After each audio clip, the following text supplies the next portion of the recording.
Everyone thinks they'll know how they'll act when someone comes to their door in the dark. But when two strangers climbed my ridge before sunrise, holding papers that shook more than their hands, the first words out of my mouth were sharper than I meant.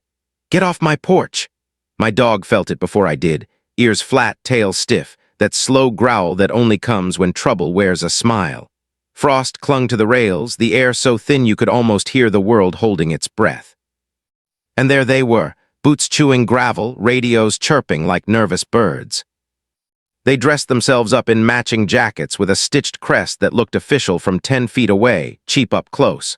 One clutched a clipboard like it might save him from the truth. The other filmed me with a phone, eyes darting, voice rehearsed like a man who practiced his lines in the mirror the night before. HOA field agents, he called themselves, saying my occupancy was under review. Review. Like my father's kettle on the rail, and the stacked firewood by the fence could offend a board that didn't own this land. I asked them where the judge's signature was. They waved a plastic badge that caught the dawn like a toy. Said the board chair signed like that meant something. And for a second I almost laughed, the kind of laugh you choke on because you know if you let it out, you might not stop. They listed violations as if reading a grocery receipt: noise, storage, visual harmony. I looked at my fence, my stacked logs, the kettle steaming from the stove inside. Nothing out of place, nothing out of law. The filmer muttered under his breath, "Not a good cultural fit." Words soft enough to sting harder. I stepped inside my cabin where the cold waited like a kept secret. My palm found the smooth stock of my father's shotgun, polished every fall though it hadn't fired in decades. I didn't raise it, didn't need to. I carried it across my forearms back to the threshold. The sound of the action clicking shut held more weight than their badges ever could. Their eyes betrayed them. The filmer's phone dipped, his hand trembling. The clipboard man's knee buckled on gravel. I spoke calm, measured. Told them this was private land. Told them county law knows where the line sits even if they don't. Told them they could leave the way they came. My voice stayed steady because if it cracked, if anger took over, they'd twist it into their story. The wind ran through the pines like the mountain itself was listening. They tried to call it intimidation, tried to call it obstruction. I called it what it was: boundaries. They threatened access, enforcement, fees, contractors. I asked them access to what? They didn't answer. They taped a courtesy notice to my door with blue tape, the word penalty written so many times it looked like weeds in a sidewalk crack. They said I was aggressive. I said my tone was calm and my boundaries clear. My dog stayed crouched under the porch until they finally turned, retreating in stutters, tossing half-speeches about harmony and consistency over their shoulders. Their SUV wheezed when it started, dust lifting like a curtain behind them. I stood with my palm on the doorframe, watching them vanish into the trees. My dog pressed his head against my knee like an oath. We had done nothing wrong. But the blue tape fluttered on my door like a moth that couldn't find home, and I knew the story wasn't over. I logged it with the county, snapped photos, named the folder Ridge Morning.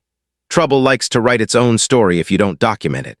As I walked the boundary, frost crunching under my boots, I found where they'd crept off the trail to spy with their cameras: footprints, candy wrappers, staged angles of my kitchen window. My jaw tightened.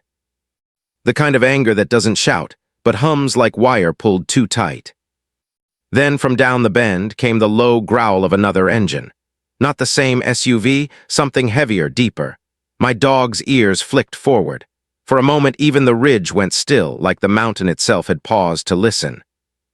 And that's when I knew this wasn't just a morning visit. This was the opening act of a storm. Everyone heard it before they saw it. That slow, deliberate rumble of a heavy engine climbing a road it didn't belong on. My hand found the doorframe, my dog's ears cut sharp against the wind, and for one long second even the ridge itself stopped breathing. Then the gray SUV from earlier reappeared, dragging its bald tires across gravel, and behind it rolled a white pickup, the bed packed with cones, folding tables, and a banner bound tight with bungees. They parked across my trailhead, like they were reserving ground that was never theirs. Neighbors began to gather, called down by whispers and the promise of spectacle. Voices carried rehearsed lines, too clean to be real. And just like that, they staged a community unity meeting in front of my cabin. A woman in a dark blazer stepped forward, megaphone trembling in her hands but her smile polished for the cameras. She introduced herself as the board's representative, spoke about community authority and shared bylaws as if reciting scripture. The two agents from Sunrise stood flanking her, the clipboard man scribbling nonsense, the filmer angling his lens at my chimney like he'd caught proof of sin. I stayed on the porch, hands open, watching the theater unfold. She declared a neighborhood review. She called me a resident, as if I had wandered here by mistake, as if my father's name wasn't bolted to the gate in brass. I raised my voice so everyone could hear. "You do not own this ridge." Heads turned. Her smile tightened like a rope drawn too fast. She gripped the megaphone harder, raising her chin to disguise the tremble. The agents circled my property with their props.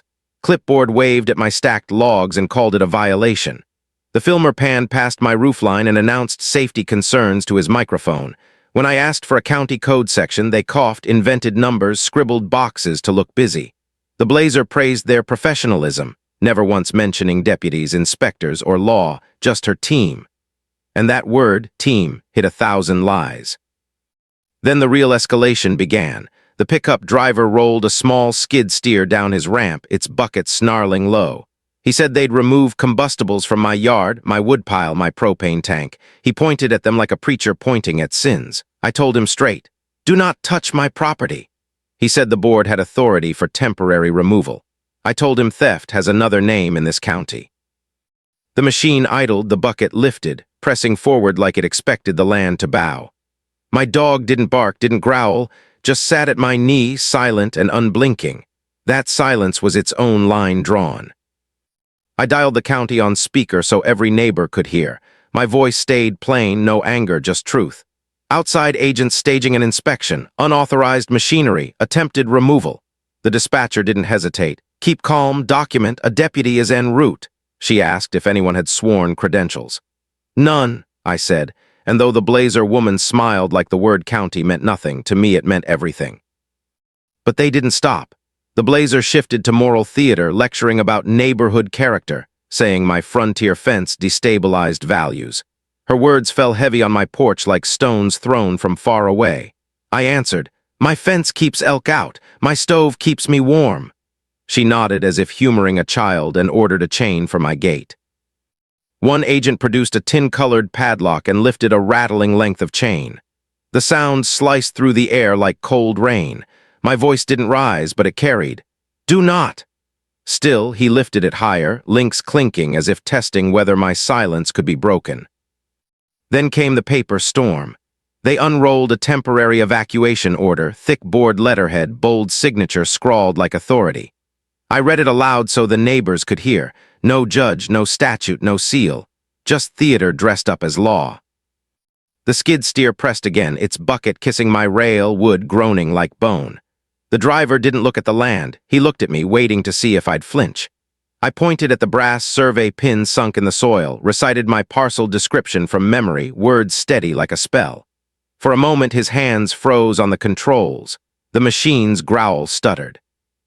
And then, faint at first, it came, the sound I had been waiting for all day. A siren, thin through the valley, rising like a truth that can't be buried. The blazer woman kept talking louder, trying to drown it out. Neighbors turned their heads downhill. The agents stepped back. The skid steer died into silence. My hands stayed steady, my breath slow. Trouble likes a show. But a badge was on its way, and for the first time since sunrise, I felt the ridge itself exhale. Everyone on that ridge went quiet when the siren finally bent around the alder trees. It wasn't the kind of noise you confuse with theater. It was the kind that makes liars shuffle their feet and neighbors remember what law sounds like. The skid steer froze mid-breath. The chain rattled once in the agent's hands, then stilled. The blazer woman kept her smile plastered, talking unity into a megaphone nobody listened to anymore. The county SUV slid into view without rush, engine steady, tires whispering over gravel. The deputy stepped out and the ridge seemed to breathe again. A real badge caught morning light in a way no embroidery ever could. His gaze didn't need volume. He asked names first, voice low and measured, the kind that could steady a room or silence it with one word. The agents fumbled laminated cards into his hands, quick fingers betraying nerves. He looked at the chain on my gate and asked who placed it. The driver lifted his hand halfway, then dropped it. The blazer jumped in, calling it temporary safety protocol. The deputy's face didn't move. He asked under what code. She named a handbook section. He repeated, "That's not law." His words cut cleaner than any chain. He walked up my porch and asked me to tell it straight. I did, times, words, actions, plain and even. I handed him the courtesy notice, the fake evacuation paper, the bold, forged signature. He read, eyes narrowing once, then asked the agents if they had a warrant, a judge's order, a county seal. Silence answered. He turned back to me. "Not enforceable," he said. My chest loosened, just a fraction. He asked if I wanted them trespassed on the spot. I told him, "Document first." He nodded, radioed dispatch with names, plates, and requested a civil standby. He logged the chain as attempted interference, ordered the skid steer off my fence. The driver obeyed, engine whining as if embarrassed. The deputy laid it out plain. Board authority is civil, not criminal. Seizures require lawful process. Impersonation of an officer, that was another matter. The filmer paled, the blazer tried a new angle, claiming an administrative emergency. He asked for code again. She stuttered, nomming handbook pages. He repeated, "That is not law." Neighbors shifted on their feet, some staring at shoes, others at me. The deputy told me to put up signs with the trespass code and a clear warning, no inspection without a warrant. I had both ready. Together we screwed them to the post, his lamp shining steady on my hands. Then he faced the group. His words carried down the draw, "Any attempt to lock this gate again will be treated as criminal interference." The ridge itself seemed to nod. He added impersonation charges would be reviewed by the prosecutor. One agent muttered a weak compromise, asking if I'd vacate voluntarily. The deputy didn't blink. "No," he asked for permits, licenses, anything real. None existed. He photographed their plates, took the operator's shaky license, and returned it with the kind of pause that makes men sweat. The blazer woman asked if she could issue a revised notice. He told her she could hand me anything she liked, but if it pretended to be a court order, the prosecutor would call. Her talk of harmony bounced off the badge like rain on steel. "Harmony doesn't chain gates," he said. Neighbors looked at me differently then. Not all spoke, but silence itself can be a vote. He finished calm, like a man who had stood on porches like this before.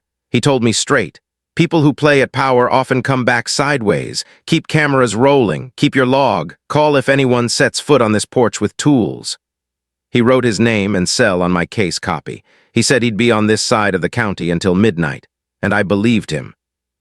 The agents gathered their props with the dignity of men sweeping a stage after a play nobody clapped for. The skid steer rattled onto its trailer. Cones clanked hollow into the bed. Neighbors drifted away like fog lifting from a creek. The blazer moved her lips around a speech no one cared to hear.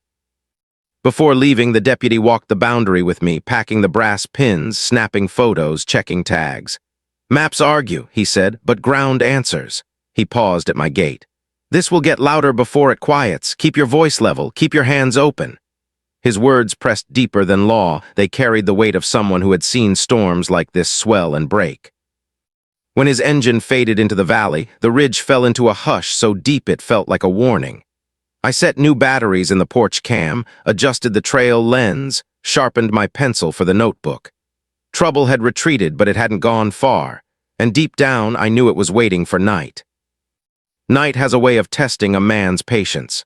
When the ridge went dark, I thought maybe, just maybe, the deputy's words had sent the board back to their houses, licking their wounds. But quiet isn't safety. Quiet is the breath the land takes before someone tries the door again. The first sign was small, just a cough in the power line. Lights dipped once, then steadied, like someone tugging at the cord that fed my cabin from the brush. My dog lifted his head, ears tilting toward the back path where I'd strung a soft chime as a silent sentinel. The second dip came minutes later, long enough to feel intentional. I killed the lanterns inside, letting the glass turn black so I could watch the yard without my own reflection getting in the way. My shotgun stayed on the table, untouched. Sometimes a camera is louder than steel. I eased my phone into my palm, recording before I even touched the door latch. The night had teeth. I stepped onto the porch just as a faint word joined the air, a sound too mechanical to be bird or wind. A drone floated above the alder, its red eye flickering like a nervous heartbeat. Then a dot of laser light slid across my cabin wall, held steady on the stovepipe collar. Cute theater, but dangerous theater. Footsteps crept along the fence. A man's throat cleared, swallowed fast. My chime trembled once. Then two shadows appeared near the shed, jackets blank, the kind you buy off a rack by the dozen. One carried bolt cutters with red grips. The other guided the drone's jittering light across my yard like it was law. I raised my voice calm and plain. I am documenting a trespass on private land. My phone caught their faces in the glow. The cutter froze, eyes darting not at me but at the lens. He tried a neighborly tone, asked if I needed help with compliance. I said, help is not a chain on my gate at noon and a drone at midnight. They pushed the lie anyway, called it a safety sweep. Said the board had authorized it. I asked for the deputy. Silence answered. They kept moving, edging toward the shed where my father's tools slept. The drone dipped low, humming like a nervous wasp, its laser dot dancing across my porch rail. I didn't flinch. I let the camera hold their nervous hands, the bolt cutters shaking just enough to betray them. My voice stayed steady. You have the right to leave without me calling a deputy. They didn't leave. Then came the sound of tires on gravel down the bend, faint but enough to rattle them. Maybe it was another county unit, maybe an ambulance far away. Either way, it reminded them what real law sounds like. The cutter lifted the bolt tool, the drone wobbled higher like it wanted to disappear into shadow. I spoke for the record, loud enough for the microphone. Trespass suspected. Attempted chain cut. Unauthorized aerial device present. That broke them. They retreated in stutters, not bold enough to call it retreat. The drone scraped a branch and spun once before crashing into moss, a cheap toy masquerading as authority. I walked them to the gate, camera steady, watching the fake courage drain from their steps. Before leaving, one man tapped the courtesy sleeve on my post, smirking. "This one's official," he said. His words landed like a match tossed in dry grass. I answered, "Documentation isn't a trick." Then I shut the gate, locked it clean, and photographed every mark they'd left. The scuff on the latch plate, the chain's faint groove, the broken rotor lying like proof in the dirt. Inside, I replayed the footage, frame by frame. Their toy drone carried stickers swapped in from a hardware aisle box. Their jackets carried no seal, no name, just noise trying to look like law. My dog pressed against my leg as if sorting through the night's lies himself. I wrote a single line in my notebook. The quickest way to lose a fight up here is to get mad when a camera can do the job. And as I set the pen down, I knew this wasn't the end. Night was only Act 1. Somewhere past the ridge, more engines idled in the dark, waiting for their cue. Morning cracked cold across the ridge, rails stitched with frost, the kettle ghosting ribbons of steam that smelled faintly of iron. For a while the cabin breathed like it always had, quiet, steady, safe. But quiet never lasts when people mistake theater for law. By noon, I heard them again. Engines grinding where engines don't belong. A flatbed rolled up first, stacked high with folding banners, glossy boxes, a plastic podium dressed like it had earned authority. Behind it came a pickup loaded with cones, folding chairs, and a loudspeaker that squealed before it even stood upright. They parked across my trailhead, blocking it as if reserving an arena. The banner unfurled between poles, bold letters shouting Neighborhood Standards Fair. Neighbors shuffled in, phones raised, lured by spectacle. And there she was again, the woman in the dark blazer, smile stiff, voice booming through her megaphone like a teacher scolding children. She welcomed them to an educational clinic, thanked the board for decisive action, and promised a live discussion of my supposed violations. She called it leadership, I called it theater. From my porch, I said the only words that mattered. Harmony starts with a warrant. Her smile flickered. She gripped the microphone tighter, speaking faster, trying to drown me out. Two agents dragged boxes of flyers to my gate, pinning pamphlets to the rails like wanted posters. Each page stamped with my name in bold, claiming hazard, danger, disruption. They even staged straw bales against my fence for the cameras, pretending my home was a fire trap. I put on gloves, lifted the straw one piece at a time, narrating into my phone so the record would breathe. Foreign fuel placed against structure by outside parties. My voice stayed calm, measured. They shouted that I was disrupting an inspection. I said, "You brought the hazard. I am removing it." The filmer tried to block my lens with his clipboard. I told him, enjoy the spotlight. Courtrooms burn brighter. His cheeks flushed red. He called me disruptive. I called it slander dressed as outreach. At the gate, a stranger I'd never seen before tried his luck with a padlock and caution tape. He muttered about temporary closure for public safety. I raised the bolt cutters high enough for the camera to see and cited the case number the deputy had given me. Locking a gate is criminal, I said. His face caught in my lens. He dropped the chain, tried to pass tape off as something gentler, but tape still means stay out. The skid steer rumbled forward again, its bucket grazing my rail until wood screamed like a shin against stone. I pointed at the brass survey pin buried in the soil, recited my parcel description slow, each word a nail in their lie. He hesitated, then pressed again, the scrape burning bright across my fence like a fresh bruise.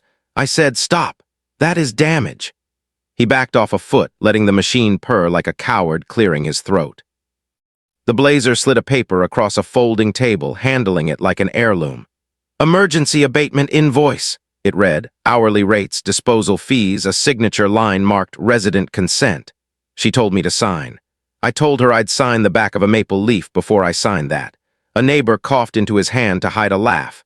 One of the agents scribbled my refusal like ink could turn defiance into guilt. I called County Fire Prevention on speaker. No spice, no anger, just the facts.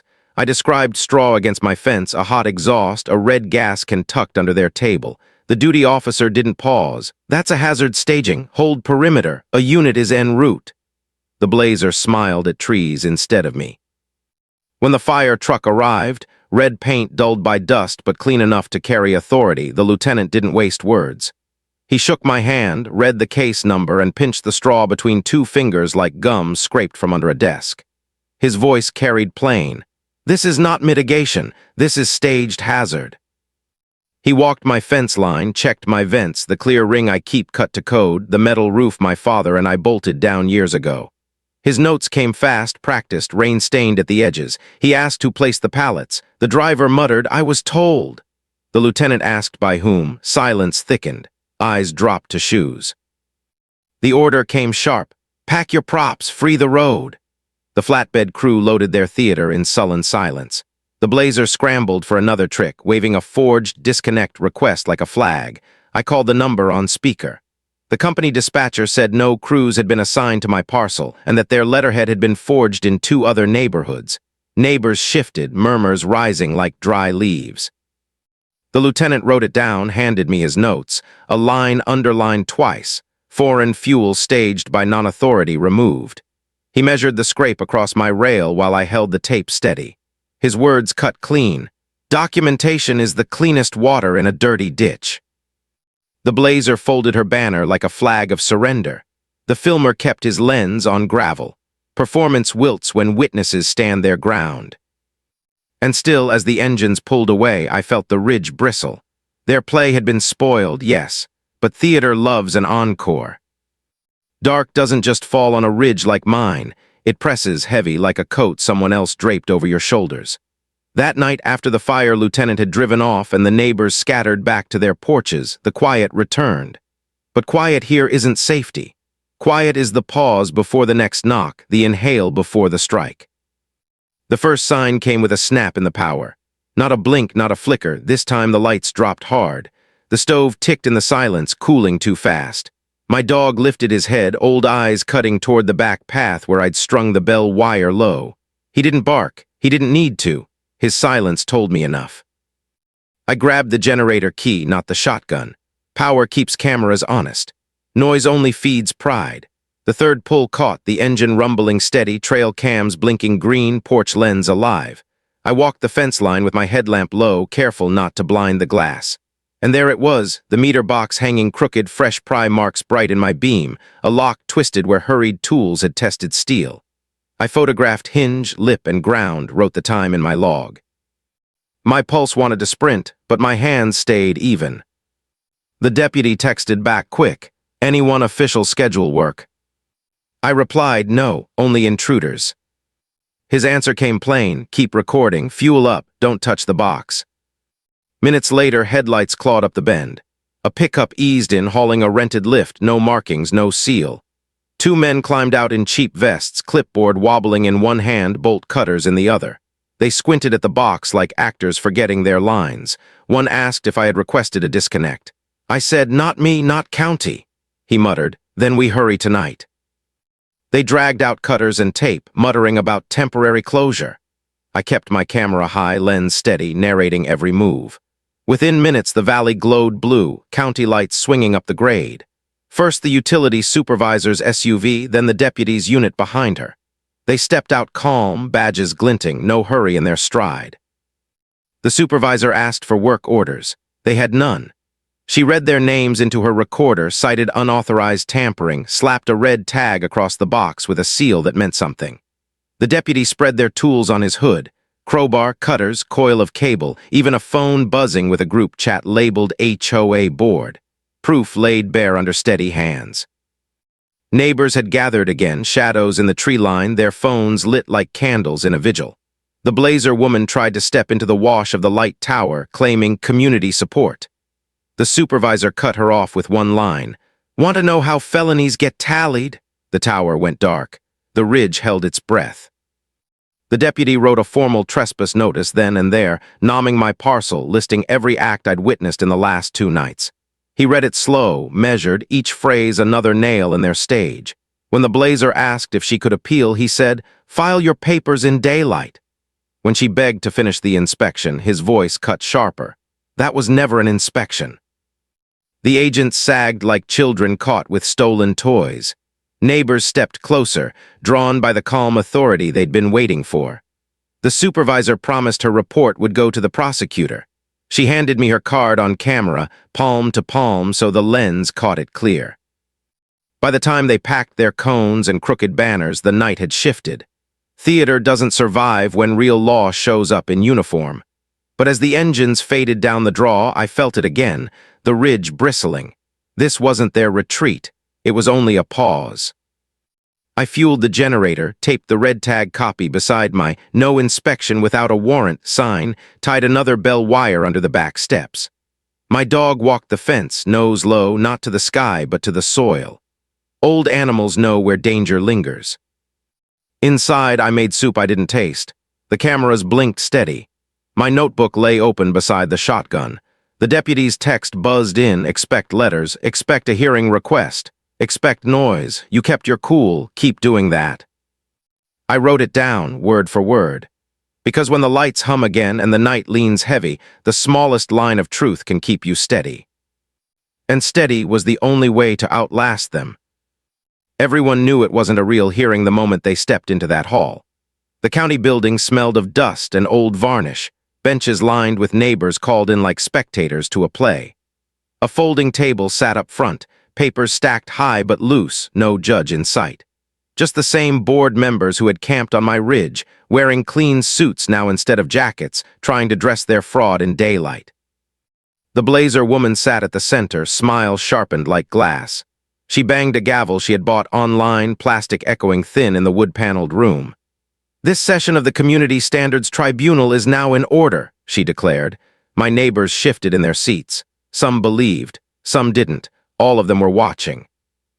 I stood at the back, calm, notes in hand, cameras rolling from 2 corners. The deputy leaned against the wall, silent, arms folded, badge glinting under flickering light. He wasn't there to argue. He was there to witness. That was enough. They called me forward like a defendant. Papers slid across the table, violations scrawled in bold, hazard claims repeated like a chant. They waved photos, my stacked logs, my stovepipe, the scrape in my fence from their own machine. Each picture twisted, captions typed in caps to scare the room. I didn't shout, I didn't flinch. I asked one question: where is the seal? They flipped pages, mumbled about emergency powers, pointed at signatures only they recognized. I asked again, "Where is the county seal?" Silence echoed across the benches. Even the fluorescent light seemed to buzz louder, filling the void where truth should have been. The blazer's voice wavered just a fraction. She tried another tack, reading testimony from a neighbor who wasn't there. She claimed he had written that my stove smoked too heavy, that my dog barked too long. I held up my phone, played the clip I'd saved of him laughing on my porch, telling me he'd never complained once. The room shifted. Neighbors muttered. The deputy's jaw ticked once, satisfied. They tried to push fines next, 5,000 for noncompliance, another 3 for hazard removal. I opened the lieutenant's report, slid it across the table, the line underlined twice, foreign fuel staged by non-authority removed. The blazer tried to cover it with her hand. I slid it back into the light. Who placed the straw against my fence? I asked, no answer. Who ordered the skid steer onto my rail? Still silence. My voice carried calm, steady. If you cannot answer, your invoice is theater, and theater is not law. The deputy stepped forward then, slow, deliberate. He placed a single paper on the table, an official notice from the prosecutor's office. Impersonation of officers under investigation. Trespass under review. Fraudulent documents pending. The board members stiffened like children caught mid-lie. The blazer's gavel slipped from her hand, plastic clattering across wood. Neighbors shifted again, this time closer to me. Phones lifted higher, lenses catching every crease of panic on the board's faces. One man whispered, "I didn't know." Another woman said, "They told us it was county-backed." Their words carried weight. Lies only breathe when silence feeds them. I didn't smile. Victory doesn't come from their collapse, it comes from the record standing firm. I asked for the hearing to be logged officially. The deputy nodded, his recorder still rolling. He spoke one sentence clear enough for every bench to hear. "This is not a lawful proceeding. This board is not a court. This is evidence." The room broke then. Some neighbors walked out, shaking their heads. Others stayed, hungry to watch the board squirm. The blazer tried one last push, voice sharp, words tumbling. "Community must stand united. Authority is ours to claim." I answered with what the Ridge had taught me. Authority doesn't chain gates at night. Authority doesn't stage hazards and call them mine. Authority doesn't whisper lies and call them law. Silence followed, not the heavy silence of fear. This was different. This was the silence of people realizing they had been watching a stage, not a courtroom. The deputy gathered his papers, tapped the prosecutor's notice once and walked out. I followed, not with triumph but with steadiness. Outside, the air tasted cleaner. My dog waited in the truck, tail thumping slow, as if he too understood the weight that had shifted. That night when I returned to the Ridge, the pines stood straighter. The cameras blinked steady. For the first time in weeks, the kettle's hiss felt like peace instead of warning, but deep down I knew they weren't finished. Theater rarely closes without one last desperate act. And when it came, I would be ready. Everyone thought it would end in that hearing room, papers scattered, neighbors shaken awake, the deputy's words cutting their stage to ribbons. But people who build lies don't let go easy. When cornered, they lash out one last time. And their last act wasn't on paper, it was on water. The lake sat low that season, its surface a mirror cracked by autumn wind. My father's dock stretched steady from my shore, cedar planks darkened by decades of storms, bolts driven deep into bedrock. It wasn't just wood and nails. It was where I learned to fish with him, where my mother sat with a book, where the Ridge gave way to horizon. That dock carried memory in every board, which made it the perfect target. I saw the first sign in the morning mist, bright plastic buoys bobbing where none had floated before, chained together in a crooked line. By noon, a pontoon appeared, its deck crowded with board members dressed too neat for the water, grins wide, papers waving in the wind. At the bow stood the blazer woman, her voice amplified by another rented loudspeaker. She declared the lake community property. She claimed my dock was unlawful encroachment. Her words cracked across the water like brittle ice. Neighbors lined the shore, some curious, some angry, some afraid. Cameras rose again, hungry for spectacle. I stayed on my dock, calm, camera steady, every breath measured. The pontoon drew closer, 2 agents ready with rope and bolt cutters. They called it a relocation for public use. They said the dock would be towed to shared access. I asked them who signed the order. They raised a laminated sheet, bold fonts, no seal. A forgery dressed as law, flapping in the wind like a flag of surrender. I didn't shout, I didn't move. I only said, "Touch this dock and you'll answer to the county." They laughed, a thin, nervous laugh, then pressed closer, their rope coiled like a snake ready to strike. That's when the deputy's truck appeared on the far shore, tires crunching gravel, sirens silent but lights cutting the mist. He didn't shout. He didn't wave. He just stood with his camera raised, lens pointed steady at their boat. The blazer's voice faltered, megaphone lowering an inch. The agents glanced at each other, waiting for a signal she couldn't give. Then the lake itself made the choice. The rope slipped, caught under their prop, tangled tight. The pontoon spun sideways, its deck tipping, their papers scattering into the water like autumn leaves.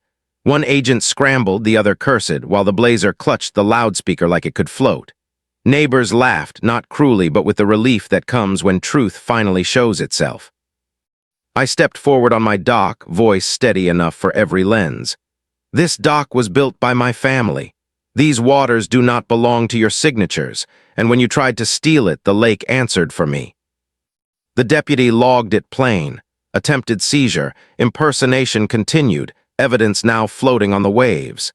He cited charges on the spot, each word another weight dragging their theater under.